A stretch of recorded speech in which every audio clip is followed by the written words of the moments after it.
Other news on a Wednesday night, a group of Vermont politicians have joined a nationwide network of leaders looking to hold corporate polluters accountable. Local 44's Devin Bates joins us in the studio tonight live with a little bit more on just what this means. Devin. That's right, Lauren. Leaders for Climate Accountability was launched in March, and more than 100 elected officials and advocates across the country have since joined. Vermont's new members said the group's goals have a lot of overlap with their own work.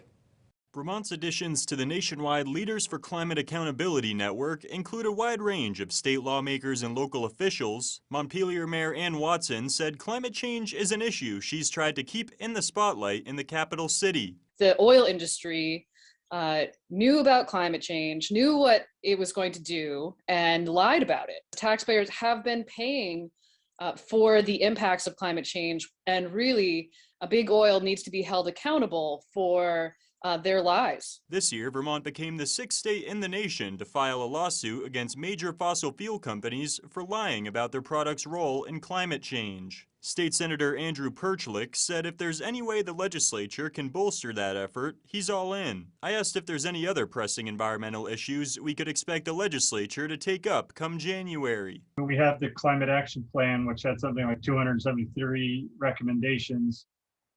But in particular, I think there's a few that rise to the top as being really important that we could really benefit from. Clean fuel standard is one of those things that will help us to transition from fossil fuels for all our heating to clean and renewable fuel. State Rep Brian CHITTENDEN is also a new member of Leaders for Climate Accountability. He said the corporations, individuals, and families who have benefited most from the fossil fuel industry need to be held accountable for the hardship it's placed on others. The impact of the fossil fuel industry and other elements of our extractive economy has not been equal, and that some groups of people have been harmed more than others by our economy. In the creation of a just transition to a new economy, we have to make sure we take into account equity. Now, other members include State Senator Christopher Pearson, State Reps Emma Mulvaney-Stanek and Taylor Small, and Burlington City Councilor Jane Stromberg. Live in the studio tonight, Devin Bates, Local 44 News.